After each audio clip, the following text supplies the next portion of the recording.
The moon hung over the jungle like a staring white eye. Its light washed across the endless canopy, turned the great river into a winding silver blade, and painted the broken stones of an ancient city with a pale, ghostly glow. The drums of distant tribes had gone silent. The beasts of the forest held their breath. Somewhere among the trees, a woman walked alone. Her bare feet made no sound on the roots and loam. Her hair was gold, her eyes deep and strange, her features as flawless as any idol the jungle had ever known. She was a woman, yes. But not only a woman. She was Fantomah, mysterious woman of the jungle, protector, avenger, spirit. And tonight, something evil had stirred in her domain. Chapter 1. The City of Glass Skulls. The first signs came with the smoke. Native hunters of the Kenga tribe saw it first. An ugly black column rising in the north, beyond the gray hills and the scar of the old riverbed. It was not the thin, sweet smoke of cooking fires. It was thick and oily, climbing into the sky like a curse. 2 days later, the Kenga's elder, old Mabatu, found one of his scouts stumbling back into camp, eyes wide, lips cracked, blood on his tongue. "They burn the earth," the scout whispered. "White men, with thunder sticks and fire that does not go out. They dig into the bones of the earth for shining pieces, and they do not fear the spirits." Old Mabatu's gnarled hands shook. He had lived long enough to see drought, war, and plague. But nothing frightened him more than the greed of men who did not believe in spirits. "We will go deeper into the jungle," he told his people. "We will leave this place until the spirits answer."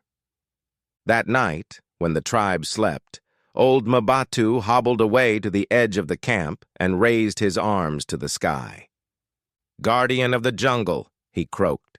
"Woman of spirits, Fantomah. Hear us. The strangers come again with metal teeth and burning hands. If you do not stop them, they will drink the river dry and cut down the very heart of the forest." The jungle wind sighed through the trees. Leaves whispered. The old man waited. For a long time, nothing stirred. And then a pale shape stepped from the darkness behind him. "You have called, Mabatu," said a clear, calm voice. The old man turned slowly. His eyes had grown dim with age, but he knew the figure before him as well as he knew his own hands. She wore a simple white dress that left her arms bare. Golden hair spilled across her shoulders. A faint radiance seemed to cling to her skin, like moonlight trapped in human form. "Fantomah," he breathed, sinking to his knees. "Mother of ghosts, guardian of the trees." Her lips curved, not in a smile exactly, but in a sad recognition. "Rise, Mabatu. Tell me of this smoke, and these men." He told her, of the scout's words, of the thunder sticks, of the fire that would not die, of the strange machines the scout had tried to describe, iron beasts that chewed up earth and spat out stone that glittered like glass. When he finished, Fantomah's eyes grew far away. "There is a place beyond the gray hills," she said softly, more to herself than to him. "A dead city, older than your tribe's oldest stories. Its name is lost, but the jungle remembers its bones. Long ago, men of great pride carved skulls of clear stone and filled them with secrets. They called down powers they did not understand." Her gaze hardened. "The jungle buried that city for a reason." Mabatu trembled. "Are the strangers digging there?" "Yes," Fantomah murmured. "I can feel it." She lifted her face to the wind. Her delicate features sharpened with sudden fury. "They chip at the forgotten bones of a cursed city." "They wake things that should sleep." Her hand closed, fingers curling like talons. "They will stop, or they will suffer." Mabatu bowed his head. "Will you drive them out, Lady of Spirits?" Fantomah's human face grew distant, as if it were already a mask she might set aside. "I will go," she said, "and if their hearts are beyond repentance, my justice will be harsh." Then she stepped backward into the dark, and the jungle swallowed her whole. Chapter 2. The Men Who Laugh at Spirits. The camp beyond the gray hills did not belong to the jungle. Torchlight glittered on steel girders and the sides of hulking machines. Men shouted over the clang of tools. Engines chugged and coughed. In the center, under a canvas roof, stood tables piled high with glimmering things, transparent skulls, shards of crystal, fragments of carved bone. A tall man in a white shirt and spotless riding breeches strode between the tables with a cigarette holder clenched between his teeth. "Careful with those skulls, Cobb," he barked. "Each one could fetch more than your yearly pay, and I won't have you dropping my future fortune on the ground." Cobb, a burly digger with a face like a bulldog, scowled but tightened his grip. He heaved another crystal skull onto the table and wiped sweat from his brow. "Yes, Mr. Harrington," he muttered. Jonathan Harrington, gentleman explorer and businessman, smiled thinly. The jungle meant nothing to him except trees, and the land under the trees was full of treasure. "Jeffrey," Harrington called. A slim, bespectacled man in a stained khaki jacket hurried over. "Yes, sir." "How many have we found now?" 37 intact skulls, sir," Jeffrey said, flipping through a notebook. "And dozens of shattered fragments. The native laborers say the city extends another half-mile beneath the hill. If we had more dynamite—" "We'll have more dynamite," Harrington snapped. "I didn't come halfway across the world to stoop around with little brushes and trowels like some museum mole. We blast, we dig, we haul it out. If the jungle doesn't like it, the jungle can complain to my accountant." Jeffrey swallowed unhappily. "The natives, they're nervous, sir. They say the skulls are cursed, that the city was buried by angry gods." "Ha!" Harrington barked. "Cursed? Jeffrey, my boy, the only curse I've ever believed in is poverty. These skulls will put a bullet in that curse and bury it 6 feet under." He plucked one of the skulls off the table and held it up to the lamplight. The transparent surface shimmered with strange reflections. "You see this? I sold a far uglier piece of junk in London for £5,000. 5,000. His eyes gleamed with greed. "The collectors will claw each other's eyes out for these. And as for the angry gods—" He grinned and tapped his pistol. "I brought my own thunder." The camp's electric generator sputtered and whined. A strange flicker rippled through the lamps. For just a moment, every shadow seemed to stretch and twist. The crystal skull in Harrington's hand caught the light and flared with a pale, unearthly glow. Cobb crossed himself. The foreman of the native laborers, a lean man named Kalema, watched from the edge of the camp. His eyes were dark and grave as he beckoned Jeffrey aside. "Tell your master," Kalema said quietly, "that we will not dig deeper. We have opened the first chamber. We have seen enough." Jeffrey adjusted his glasses uneasily. "Kalema, you're being paid well." "Harrington expects—" "Payment is not worth the anger of the dead," Kalema said. "We feel their breath when we walk among those stones. The air tastes like grave dust. You did not grow up with the stories, white man." "We did." Jeffrey hesitated. "And if Harrington insists?" Kalema's jaw tightened. "Then he will dig alone." The wind stirred the canvas walls. Somewhere in the jungle, a jaguar cried out, a long, low sound like a warning. Jeffrey shivered. That night, while the men drank and played cards and laughed too loudly to hide their fear, a pale figure watched from the trees at the edge of the light. Her eyes glowed faintly. Her hair stirred in a breeze that did not touch the leaves. Fantomah had come. Chapter 3. The Spirit's Face. Hours passed. The camp settled into uneasy sleep. The generator snored and rattled. A few guards walked lazy circles with rifles slung over their shoulders. The jungle moved closer. Vines that had clung to distant trees now seemed to snake along the ground toward the tents. Shadows pooled like ink. The murmuring of insects faded, replaced by a low, steady whisper. One of the guards, young Eddie Briggs, who still carried a photograph of his mother in his breast pocket, paused by the western perimeter and frowned into the trees. He could have sworn he'd seen a woman standing there. A woman in white. "Who's there?" he called nervously, raising his rifle. "Kalema, that you?" "One of the laborers?" No answer. The trees watched him. He swallowed. "This isn't funny," he muttered, taking a few steps backward. "We ain't supposed to be out here, whoever you are. Harrington'll skin us if we—" A voice spoke from the dark.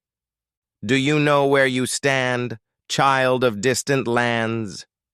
Eddie almost dropped his rifle. Who?" The figure stepped forward. She was just as he thought he'd seen her, tall, bare-armed, white dress moving like mist around her legs. Her hair was bright as lion's mane. Her eyes, those eyes, seemed deeper than the night itself. For a moment, Eddie forgot about his fear. "Lady, you shouldn't be here," he stammered. "This is a work site." "It ain't safe." "You're not with the diggers, are you?" She tilted her head. "You are Eddie Briggs," she said evenly. "You come from a city of smoke and steel. Your mother waits for your letters. She thinks you dig for history." Eddie's mouth went dry. "How did you—" "You do not know what your master digs for," she continued. "You do not know the name of the city you have broken open. You only know the weight of your pay envelope." Her gaze sharpened like a blade. "Would you keep watch here if you knew you were guarding a tomb that should never have been disturbed?" Something in her tone made the hairs on Eddie's neck stand up. I just do what I'm told, miss," he said. "Look, if you're lost, we can bring you in, get you some water, maybe send you back to the nearest village in the morning. The jungle ain't a place to wander in a dress like that." A shadow passed over her face. "You are a small man in a large machine," she said quietly. "I do not seek to punish small men. Not if they can still turn away." She stepped closer. "Go, Eddie Briggs. Leave this place. Take nothing with you. Tell those who will listen that a spirit guards this city. Tonight you may walk away. Tomorrow no one will." Eddie felt a cold pressure on his chest, as if an unseen hand had touched his heart. His legs trembled. His voice shrank to a whisper. What are you?" "Once," she said, "I walked these trees as a woman alone. But the jungle is more than soil and roots. It has a soul. I am that soul given shape. I am Fantomah." As she spoke her name, her face changed. Her skin grew pale, paler, until it seemed almost translucent. The delicate features stretched, twisted, hollowed. The soft cheeks sank in, the lips thinned, the nose sharpened. In the space of a heartbeat, the face of a beautiful woman became a grinning, terrible skull, gleaming white in the dark. Empty eye sockets burned with cold blue fire. Her golden hair floated in a halo around the skull like a ghostly mane.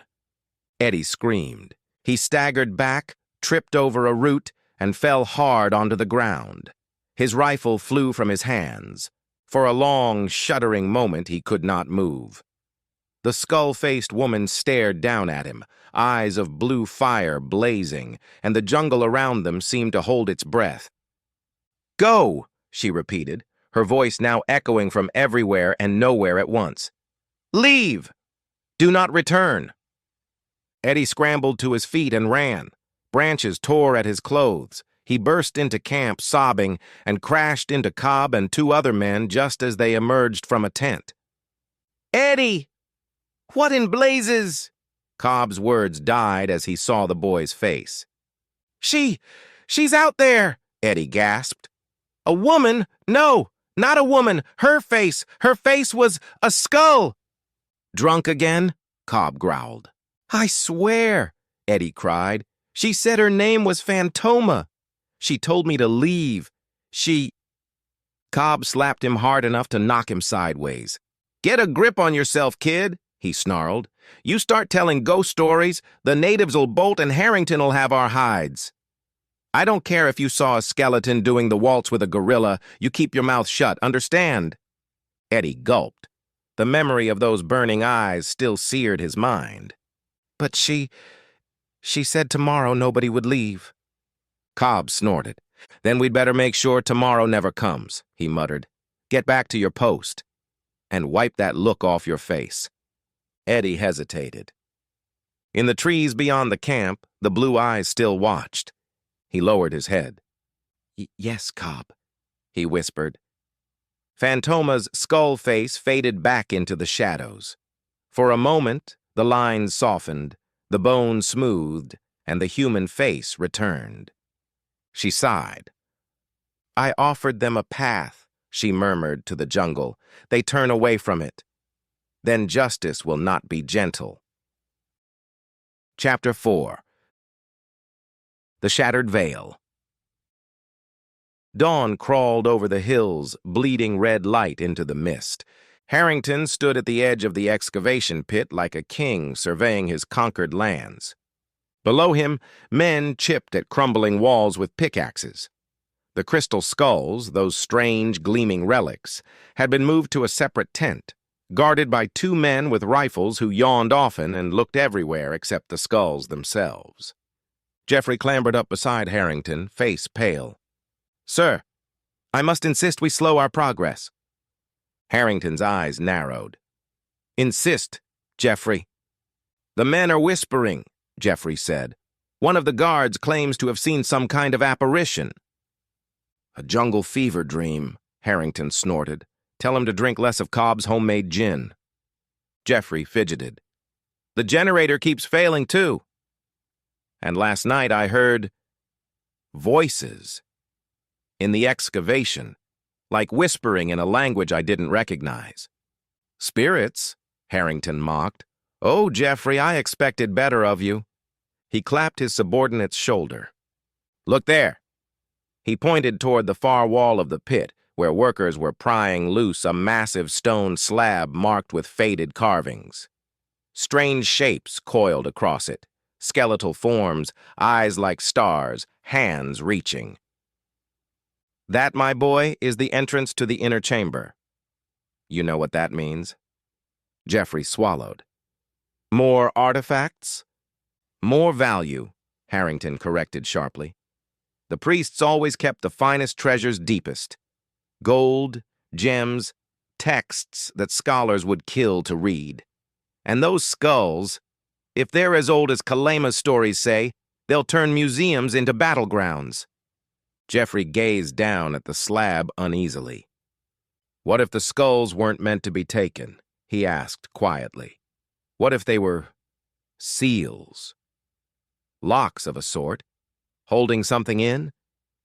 Harrington laughed. "Then we'll unlock it and charge admission," he said. "Now quit your fretting. We blast that inner chamber open before sunset." Kalema stood nearby, arms folded. "You go too deep," he said, voice low. "The city is not only stone. It is a wound sealed long ago. You tear open an old wound, and the poison flows again." "Enough," Harrington's patience snapped. "Get your men back to work, or I'll dock every one of you a week's pay." Kalema's eyes grew hard. "No." Harrington blinked. "No." "We will not dig," Kalema said. "We have seen shadows moving in places no shadows should move. We have heard voices that speak with no mouths. We feel the city's hatred. If you force my men into that pit again, they will throw down their tools and walk into the jungle, and if you try to stop them, Something in his tone silenced even Harrington's temper for a heartbeat. The camp quieted. Even the chugging generator seemed to pause. Harrington's jaw tightened. "Fine," he said coldly. "Take your superstitious fools and go." "Cobb!" The foreman lumbered up. "Yeah, boss." "We don't need the natives," Harrington growled. "Get my men on that slab. Bring the dynamite. We open that chamber today." Kalema's mouth thinned. "Then may the spirits have mercy on you," he said. He turned sharply and strode away.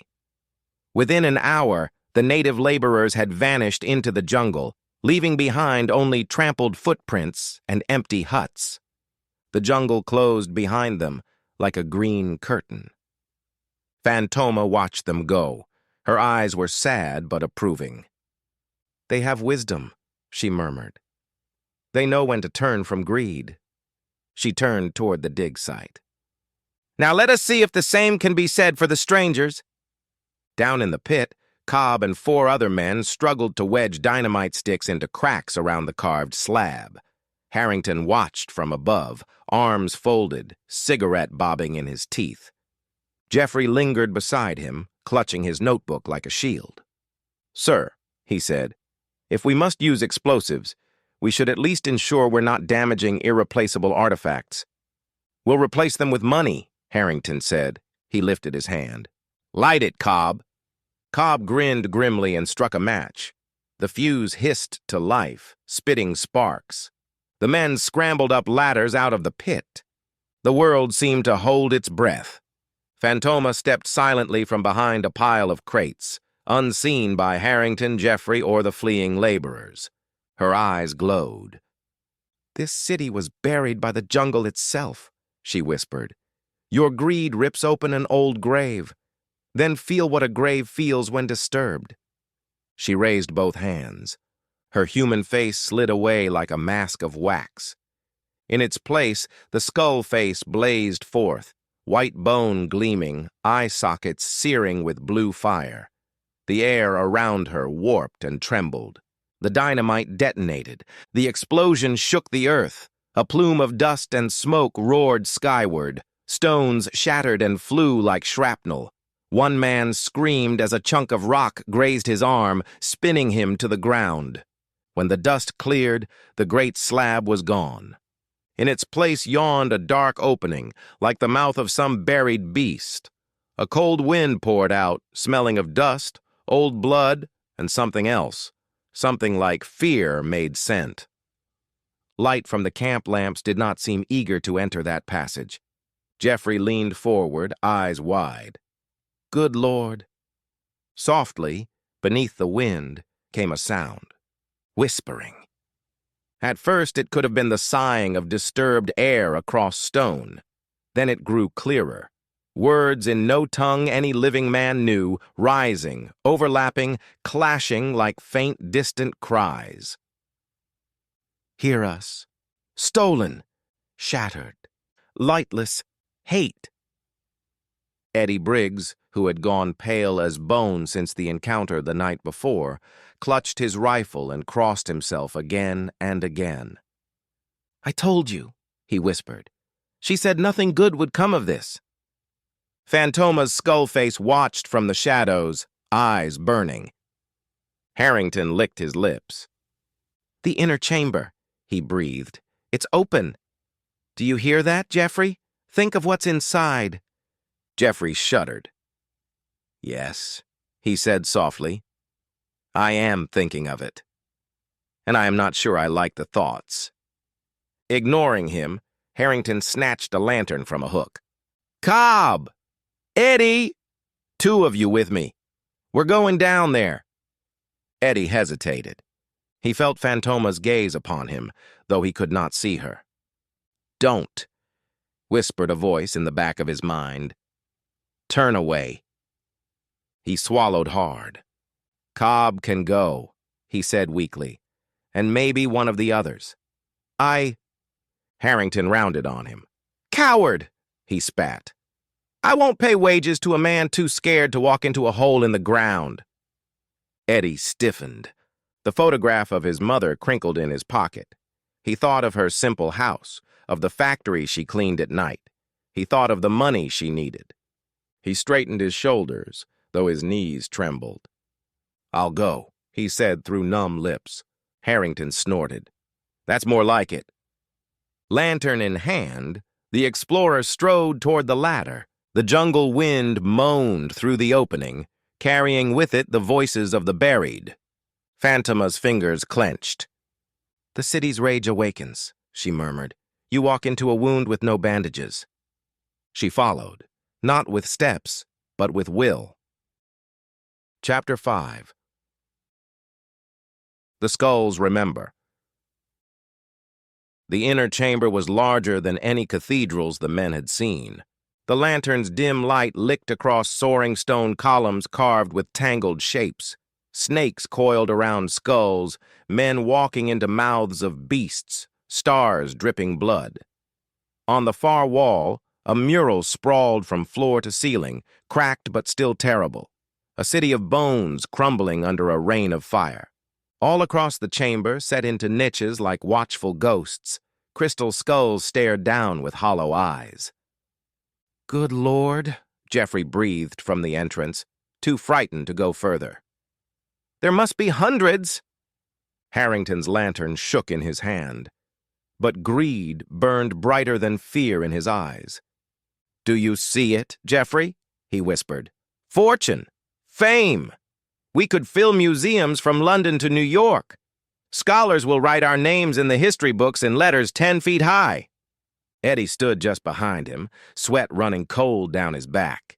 He felt the skulls watching him, not with eyes, with memory. Something stirred overhead. One of the crystal skulls, larger than the rest, was set into a stone pedestal in the center of the ceiling. Faint lines of carved script ran from it in all directions, along the walls, down the pillars, like a web. As Harrington took another step, his boot crunched over something. He looked down. "Dust," he muttered. "Just dust." But it was not dust. It was bone. Hundreds of tiny bone fragments crushed into powder. Eddie's stomach turned. "Sir, maybe we shouldn't touch anything," he said weakly. "Just take some photographs and leave. Maybe mark it for a museum." "Photographs don't pay bills, Briggs," Harrington snapped. "Cobb, get the packing crates ready. We start with the biggest skulls, the centerpiece." He lifted his lantern toward the massive skull in the ceiling. As the light touched it, the skull flared like a lamp catching fire. A blinding white glow burst from its eye sockets. The lines carved along the walls lit up, racing like rivers of pale flame. For a moment, the entire chamber shone with a ghostly brilliance, stripping all color from Harrington's face. The explorer's triumphant grin twisted into a shriek. His lantern exploded, dropping to the floor in a shower of burning oil. Every skull in the chamber screamed. The sound was not a sound that belonged to human throats. It was too vast, too many voices pouring through too small a space. Eddie clapped his hands to his ears and fell to his knees, head pounding. Cobb roared in pain. Jeffrey staggered back, eyes wild. Rising from the floor, from the walls, from the very air, shapes began to take form. Figures spun from the white glow, transparent as smoke, yet solid enough to cast no shadows. Men and women with strange headdresses, hollow cheeks, eyes of blazing light, their mouths opened in silent curses. "The priests!" Jeffrey choked. "Good Lord! The priests!" They drifted closer. Harrington stumbled back, firing his pistol wildly. Bullets tore through spectral robes and lodged in stone. "Stay back!" he shouted. "I am Jonathan Harrington." "I am not afraid of—" He choked. One of the ghosts drifted through him. For a moment, his body stiffened. His eyes rolled back. His mouth opened in a scream that was not his own. The sound that came out was older than any language he knew. Fantomah's skull face appeared above them, hovering in the air, giant and terrible. Her eyes burned blue, cutting through the white ghost flame. "Enough!" she thundered. The chamber shook. The ghost priests turned their blazing gaze toward her. For a heartbeat, ancient power met ancient power, like storm striking storm. "These men are thieves," the skull-faced spirit declared. "They have broken your tomb. They have stolen your skulls. But their understanding is as shallow as a footprint." Her fiery eyes turned on Harrington. "You tear open a wound you do not understand," she said. "You free hatred older than your civilization for a handful of glittering stones." Harrington staggered, clutching his chest. They're worth—" "They are memories," Fantomah said. "Locks, warnings. The priests poured their fear and fury into these skulls long ago, binding their rage here so it would not poison the living world. Your digging has smashed some, weakened others, and now their rage spills free." The ghost priests stretched their arms toward Harrington and his men, their faces twisted with torment. "We sleep, and you wake us," a chorus of voices hissed directly into Harrington's thoughts. "You forget us, but we remember. We remember." The explorer dropped his gun. "Make it stop," he croaked. "I don't care about the skulls. I don't care about the fortune. Just make it stop." Fantomah's burning eyes regarded him coldly. "Now you know fear," she said. "The same fear your machines brought to the jungle beasts. The same fear your fire brought to the villages whose trees you burned to clear land. Fear is a teacher, Harrington. Will you learn?" "Yes," he sobbed. "Yes, I'll leave. I'll leave everything. I swear it." The ghost priests howled. "He lies," they hissed. Fantomah's gaze flared brighter. "His greed is deep," she agreed, "but fear has cracked it. I will test its depth." She lowered her skull face until it was inches from Harrington's own. "Listen, Harrington," she whispered, and now her voice was so soft only he could hear. "You will leave. You will tell others that this city devoured your fortune. You will call it cursed. You will never, ever return." Her eyes blazed. "And if you break that vow, if you so much as dream of selling one shard of these skulls, I will show you what lies beyond these ghosts. I will strip your soul bare and hang it like a lantern in the dark until every lost thing comes to look upon it and laugh." Harrington's hair turned visibly whiter as she spoke. His eyes bulged. I swear," he gasped. "I swear! On my life!" "Not on your life," Fantomah said. "On your greed." She straightened. She turned her skull gaze upon the ghost priests. "Return," she commanded. "This city will sleep again. I will see to it. The jungle will wrap its roots tighter. The skulls that remain will be buried once more, hidden from foolish hands." The ghosts hesitated. "We remember," they whispered. "And I will remember you," Fantomah answered. "I will be your warden, as I am warden to beasts and rivers. Let your hatred sleep. Let your voices fade. The world above has enough evil without your sorrow poured upon it." Slowly, the light in the crystal skulls dimmed. The ghostly figures dissolved like fog in sunlight. The chamber's glow faded. The whispers died. Harrington crumpled to the floor, shaking.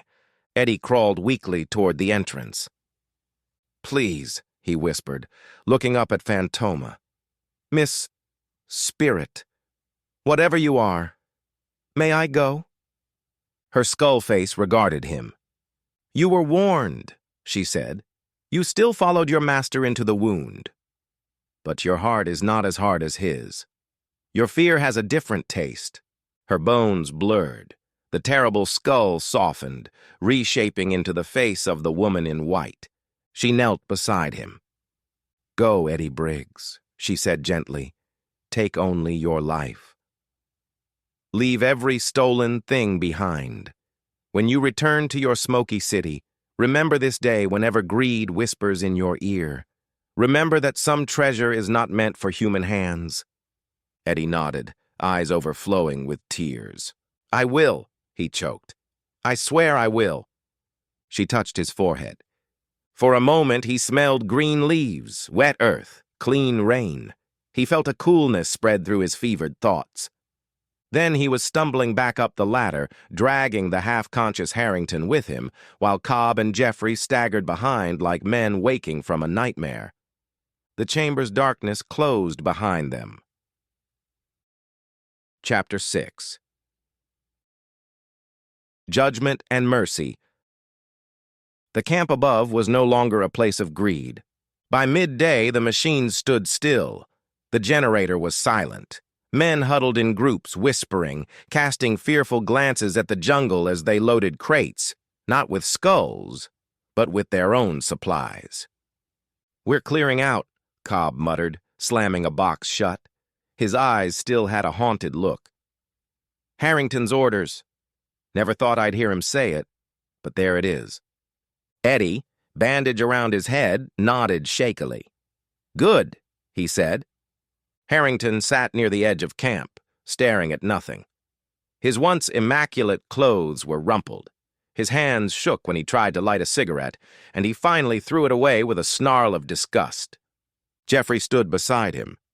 You knew we were tempting fate, Jeffrey said quietly. Now you believe it.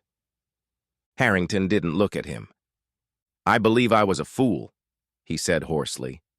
This place has been asleep longer than my country has existed. We kicked it awake with our boots and dynamite. I don't want those dreams chasing me home. He shuddered. We leave the skulls. All of them. We seal the crates we opened with a stamp that says worthless. If anyone asks, we found nothing but cracked rock and bad luck. Jeffrey nodded slowly. That might be the wisest thing you've ever said, he murmured. At the far edge of camp, Kalema watched from the tree line. His tribe had not gone far. They had waited to see if the spirits would devour the strangers or spare them. When he saw the machines being dismantled and packed away, he inclined his head. The woman of spirits has spoken to them, he said to the men beside him. And they have listened. For now, that is enough. In the shadow of a great tree, unseen by all but the leaves, Fantomah stood with arms crossed. Her face was human again, but her eyes still glowed faintly. These men will spread tales of curses, she mused, of a haunted city that eats fortunes. It will keep others away better than any wall. She lifted her hands. The jungle responded. Vines unfurled like serpents, creeping toward the broken stones of the excavation pit. Roots thickened and twisted. Within hours of the camp's departure, green things would begin their slow, relentless work, filling cracks, toppling walls, burying chambers. The city will sleep, she whispered, but I will remember where it lies. A rustle sounded behind her. Old Mabatu hobbled from the undergrowth, staff tapping the ground. You have done it, he said, bowing. We saw the smoke fade. We heard the thunder die. The strangers flee like frightened children. Fantomah's lips curved slightly. Not children, she said. Children can be forgiven easily. These men needed a heavier hand. But I did not strip their minds, Mabatu. I gave them a fear they can live with, a fear that may keep them from tearing open other wounds. Mabatu nodded. The jungle thanks you, Lady of Spirits, he said. The river thanks you. The beasts thank you, and so do the tribes. He hesitated. Will they return? The men of smoke and steel. Perhaps, Fantomah said. Greed sleeps lightly, fear fades. Someday another man like Harrington may find old maps and follow their lines to this place. Her eyes hardened. But if they do, I will be here. The jungle does not forget, and neither do I. Mabatu smiled a wrinkled, toothless smile. "Then we will sleep more easily," he said. He turned to go. Fantomah raised her hand. "Wait," she said. "Your people should not camp near this place for a time. The city's rage has been stirred. Though I have soothed it, some echoes may linger. Sour dreams, strange whispers, unsettled beasts. Travel south, toward the waterfall of 3 stones. The land there is clean." Mabatu bowed deeper than before. "We will heed your wisdom," he said. He vanished into the trees. Fantomah watched the last of the white men's camp being loaded into their trucks. Engines roared to life. The machines rolled away, leaving ruts in the earth that the rains would soon wash smooth. Eddie glanced back once. For a moment, he thought he saw the woman in white standing at the edge of the jungle, hair golden, eyes deep. He raised his hand in a small, unsure wave. She nodded once, then melted back into the green. Epilogue. Jungle Justice. Days later, in a smoky London pub, a gaunt man with shaking hands told a breathless crowd, "I'm telling you, it was cursed. The skulls screamed, I swear they did. And there was this woman. Her face." He shuddered. Her face turned into a skull, right before my eyes. Harrington lost his nerve, packed us all up, and we barely got out alive. His listeners laughed, shivered, or crossed themselves, depending on their temperament. Some dismissed it as drunken fantasy. Others tucked the story away in a quiet, fearful corner of their minds. Far away, across sea and jungle, the wind slid between ancient stones. Roots curled tighter around carved skulls. Dust settled in silent chambers. The city of glass skulls sank 1 inch deeper into forgotten sleep. On a high branch overlooking the emerald sea of leaves, Fantomah lay back with one arm under her head, watching the stars emerge. She heard the distant roar of a panther, the splash of crocodiles turning in the river, the murmur of human songs rising from tribes who had moved to safer ground. "This place is noisy enough without ancient curses," she said to herself, a faint smile touching her lips. The smile faded as she turned her head. In the distance, barely visible even to her sharp eyes, a new flicker of orange light glowed on the horizon. Fire. Another camp. Another intrusion. She sighed. "The jungle is wide," she murmured, "and men are many. There is always another fire to put out, another wound to close." She rose without effort, walking along the branch as if it were a broad stone road. The moon silvered her hair. For a heartbeat, her face blurred. The laughing, living features of the jungle's guardian dissolved, just for an instant, into the grinning skull of its avenger. Then the human mask slid back into place. "I am Fantomah," she said softly, to the trees, the beasts, the spirits, and the stars. "As long as the jungle breathes, I will be here. For those who live with it, I am ghost and guardian. For those who seek only to cut and burn..." Her eyes flashed. "I am justice." The wind rose, carrying her footsteps away. The jungle closed behind her. And somewhere, in the depths of the green, the next story of Fantomah was already beginning.